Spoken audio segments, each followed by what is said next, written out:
Good morning, Facebook. Dr. Rose here with Transformation Tuesday. Relevant topic that a lot of us can relate to today. I'll be talking about just considerations for breaking up. Breaking up is hard to do, and it can be difficult for the brokenhearted. So I want to talk about just some considerations when it comes to that, because let's be honest, relationships, I said it before, I'll say it again, are the hallmark of life. It's what we come into this life to experience so we can expand ourselves, so we can grow, so we can become more consciously aware. That's the intent. Doesn't always happen that way.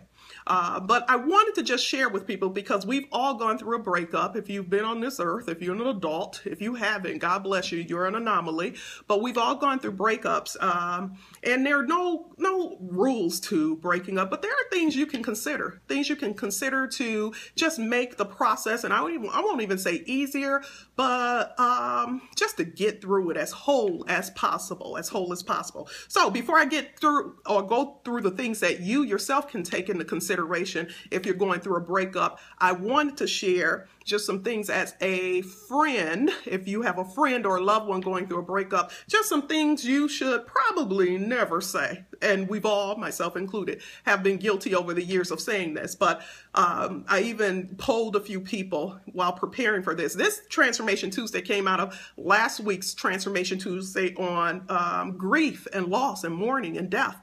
And I got such an overwhelming response from that video, and lots of people emailing me asking if I can touch on this whole topic of breaking up and loss and grieving when it comes to relationships. So that's what I'm going to do today. So let's get started with it. One of the things you probably never want to tell a friend who's going through a breakup, and you can let me know if you've been guilty of it, because I know a lot of you have, or you've heard it being said to you yourself, is telling a person it's about time. It's about time that relationship ended. So you make a person who's already hurting feel worse when you say that. You know, contrary to, as I discussed last week, when we go to friends who are grieving a death, our whole intent on what we say is to try to help that person feel better.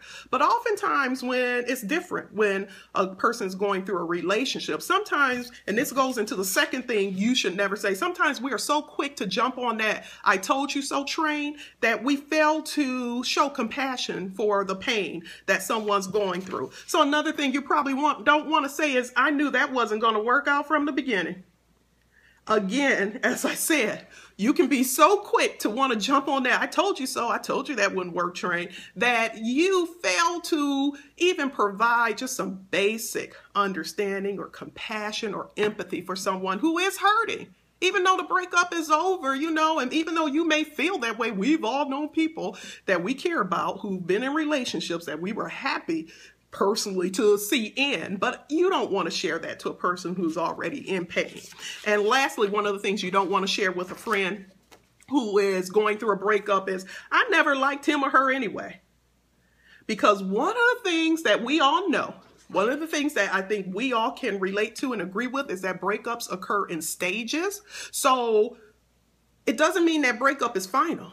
How many times have people broken up and gotten right back together, and you've already expressed this, "I never liked this person anyway"?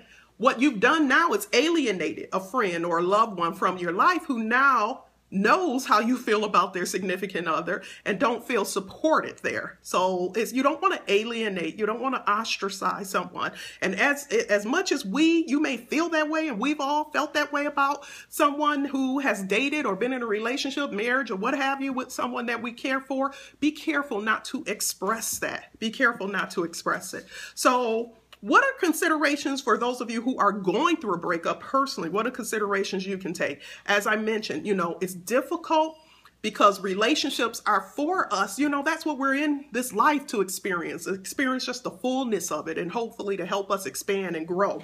But I tell people, when you go through a breakup, one of the things you want to remind yourself of is that all is not lost. Because I've often said to clients that we have to consider dating.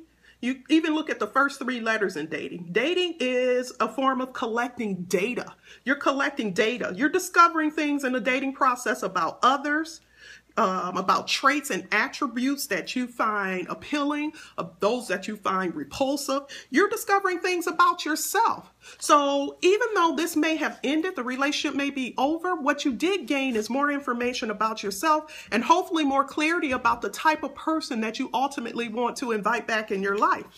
Another thing you want to consider if you're going through a breakup is that those feel-good feelings and emotions that you had when everything was good in that relationship, they can be felt again. They can be felt again. We oftentimes mistakenly feel that those feel-good emotions of bliss and passion and joy is attached to a person. And it's not necessarily attached to that person. That person, when they came in your life, just allowed you to be able to express that within yourself and experience it. But I guarantee you, if you wait long enough, there will be someone else who enters into your life where you'll be able to tap into those feel-good emotions and feelings again. So all is not lost. When someone walks out of your life, it doesn't mean you will never experience bliss or passion or adventure or those things again. You will, but it's a process, and you'll be able to connect. Another person's not going to bring those things in your life, but you'll be able to connect to them because they're inherent with you, and another person just helps you experience it more vividly. And lastly, understand that breakup and going through that breakup, it's an opportunity for you to have some self-discovery. And I added, and improvement. Be willing to be honest about the role you took in the relationship that may have led to the breakup. And if there's work you need to do with yourself or on yourself, connecting with a therapist, do some self-reflection, self-analysis, then do it. Because then you can go into the next relationship, more aware and more able to not allow any unconscious things that's going on in your life to affect the quality of that relationship. Be wary about people also that you may date or you ask about their past relationships and all the blame is on the other person, because that's a person taking the victim mentality and not willing to take accountability for the role that they played in that. I often share with people that the best advice I ever got from someone was to make sure that the next person this was during the time that I was single, recently divorced, and the person told me, said, be sure the next person that you decide to get in a relationship with is someone who is as committed to personal growth and awareness as you are. And I think that's great advice for all of us, because again, the whole point of entering into relationship is to just really exponentially experience all those emotions that we want to tap into at a higher level. The thing about that is we experience the great ones, at a high level, at the peak of passion and ecstasy and adventure and bliss. But when things go bad, it's just as pronounced as the good feelings are. But we want to be able to tap into those good feelings and really look and do a self-analysis of ourselves. So the next time around, we'll be ready. The next time around. Honestly, the majority of relationships that we get in are not going to work. I mean, think about your own past.